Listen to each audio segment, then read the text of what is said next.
जनाब, मैं प्रोफेसर जेठानंद बात कर रहा हूँ और आप सब लोगों को मेरी तरफ से बहुत बहुत सलाम, नमस्कार, सत श्री अकाल और बेस्ट विशेज़ आप सब लोगों के लिए। मैं घर से आया था और अभी जा रहा था किसी काम से, तो ये सामने जो है वो जहाँ बत्तियाँ जल रही हैं ये डेल्टोनिया पार्क है। यहाँ प्लेइंग फील्ड्स है, बच्चे भी खेलते हैं, बड़े भी खेलते हैं, लेकिन अभी सारा बर्फ़ से भरा हुआ है। रात को यहाँ पर स्नोफॉल हुआ है और स्नोफॉल भी वो हुई है जैसे फ्रीजिंग स्नोफॉल कहते हैं। ये यहाँ पर बाइसिकल्स हैं रखी होती है सारी, देखें लोग ले गए, सिर्फ 2 हैं यहाँ पर। और ये जो सोलर के ऊपर है, ये देखें सोलर लगा हुआ उसके ऊपर चलता है। डेल्टोनिया पार्क वो लिखा हुआ देखें, रेट वहाँ पर लिखा हुआ है, ज़्यादा महंगा नहीं है मेरे ख्याल 1 घंटे के 50 सेंट है या ऐसे कुछ है, और पूरे दिन के लिए ये लेना कम है। बस आप जैसे ही वापस आके बाइक यहाँ रखेंगे तो आपका टाइमर जो है टाइम खुद ब खुद ऑफ हो जाएगा। पेमेंट जो है क्रेडिट कार्ड से आप कर सकते हैं। ये देख लें दरख्त को क्या हो गया, अभी कुछ दिनों के बाद इसमें पत्ते आना शुरू हो जाएंगे, क्योंकि मार्च की आज जो है वो 6 तारीख तो हो गई है, तो बस अब स्प्रिंग शुरू होने वाला। ये देखें रात यहाँ जो बर्फ़ गिरी है उसको कहते हैं फ्रीजिंग रेन।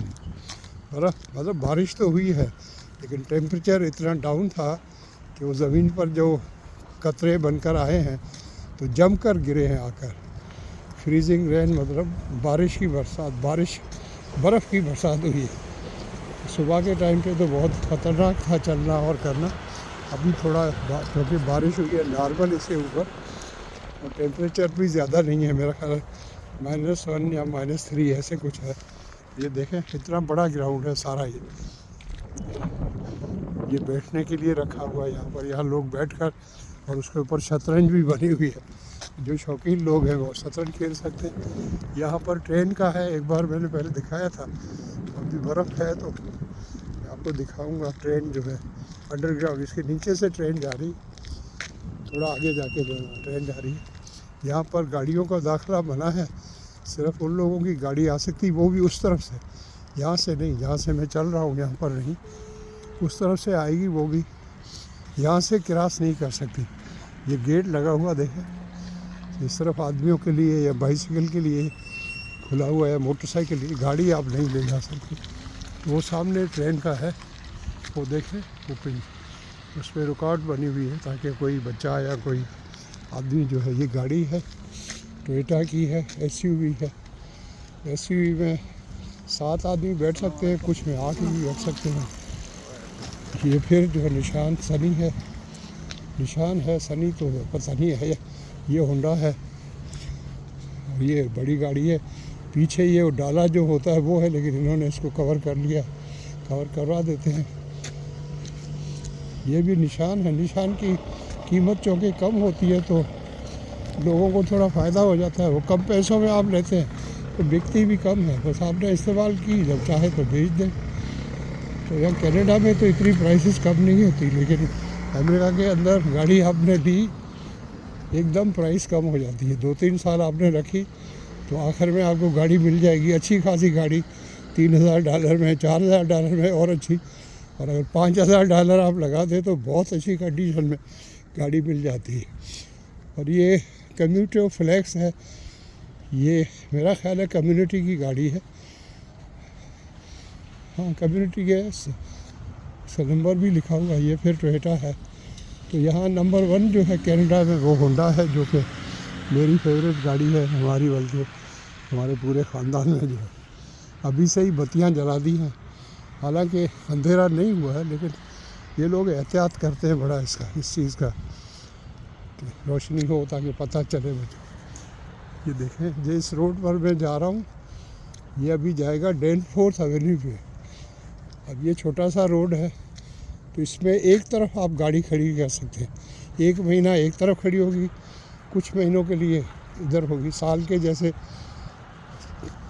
12 महीने हैं, तो मेरा ख्याल है महीने के बाद ये चेंज करते हैं, क्योंकि इनकन्वीनियंस तो होती है जिस तरफ गाड़ी खड़ी हो। तो मैं जा रहा हूँ यहाँ पर भी गाड़ी जो है 1 महीना जो है, या साल में शायद 2 महीने इधर खड़ी हो सकती है राइट साइड पे, तो 2 महीने लेफ़्ट साइड पर खड़ी होगी, ताकि कोई ये ना कहे भाई हमारे घर के आगे खड़ी होती है। तो बारी बारी होती है। आगे मैं दिखाता हूँ जहाँ पर ये लिखा हुआ है, टाइम टेबल लिखा हुआ है कि कौन से 2 महीने आप इस तरफ खड़ी कर सकते हैं, कौन से 2 महीने आप वहाँ पर गाड़ी खड़ी कर सकते हैं।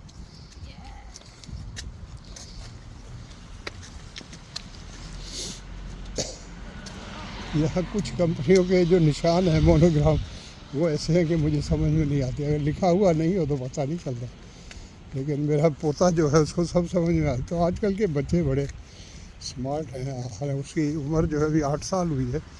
सारी गाड़ियाँ जो है उसकी तस्वीरें बना के उसने लगाई हुई, छोटी गाड़ियाँ खरीदी खिलौने। तो ये शायद समझ में आ रही है, हुंडे है, हुंडे। पाकिस्तान में हम इसको हुंडई कहते थे, यहाँ आके पता चला कि हुंडे है।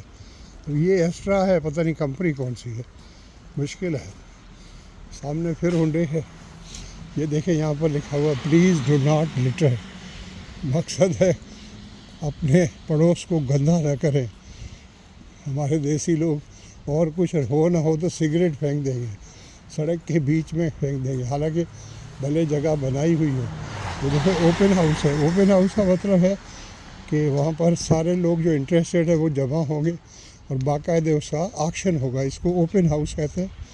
और जो इस तरह से ओपन हाउस ना हो और चुपचाप करके हो जाए तो उसको ओपन हाउस नहीं कहते। उसमें बातचीत होती है। कुछ जगहों पर मालिक ये कोशिश करते हैं कि डायरेक्ट जो है किसी को बिक जाए, लेकिन उसमें रिस्क होता है ना। समटाइम्स फ्रॉड होते हैं, समटाइम्स पता नहीं क्या होता है। तो लोगों की कोशिश ये होती है कि वकील के थ्रू हो। तो ये तो बेचने वाला एक अलग होता है, ख़रीदने वाले जो है उसका भी एक आदमी होता है, लेकिन डॉक्यूमेंटेशन सारी जो है वो वकील करता है, वो प्रॉपर तरीके से करता है। जब हमने घर ख़रीदा था तो हम यकीन करें कि वो बड़ा सीनियर जो है, मेरे से भी 10 साल बड़ा था या 15 साल, उसने एक से उसकी आईडी के बारे में 2-2, 3-3 बार पूछा, बार पूछे व्हाट इज़ योर नेम। तो मेरी वाइफ कहने लगी कि ये पागल है। मैंने कहा ये पागल नहीं है, ये जीव है और उसको पता है, क्योंकि घर ट्रांसफ़र हो रहा है तो उसको पता है कि कितनी बार जो है पूछना है। ये जो है, अगर मैं गलत नहीं हूँ, 3 ड्रिंक्स बने हैं, तो शायद ये ऑडी है। छोटे घर है, यह तकरीबन बहुत पुराने घर हैं, 100 साल 150 साल पुराने घर हैं। देखो छोटे घर हैं, खूबसूरत हैं। यहाँ फैमिली का मतलब ये होता है कि मियाँ बीवी और 1 या 2 बच्चे। खैर जैसे हमारे घर में जहाँ हम रहते हैं उसको कोंडो कहते हैं, हमारे यहाँ हम उसको जो है फ्लैट कहते हैं या अपार्टमेंट कहते हैं। यहाँ पर कोंडो कहते हैं, कोंडोमिनियम। उसकी बाकायदे कॉरपोरेशन होती है, उसके जो मेंबर्स हैं, बोर्ड ऑफ डायरेक्टर्स हैं, वो सब इलेक्टेड है हमारे वोट से। जो भी घरों के ओनर है वो उसमें वोट कर सकते हैं। तो घर के ओनरशिप पे आप जितने चाहे नाम लिखवा दें, परसेंटेज होता है ना कि भाई वाइफ के नाम पे आप कर दें घर को जो है मसलन 40%, और अपने नाम पे कर दें 40%, तो 20% आप किसी और के नाम पे लिखवा देंगे, तो वो घर 3 ओनर हो जाएंगे उस घर के। तो जब तक वो 3 ओनर के सिग्नेचर नहीं होंगे तो वो घर बिक नहीं सकता, ना आप उससे कोई लोन ले सकते हैं।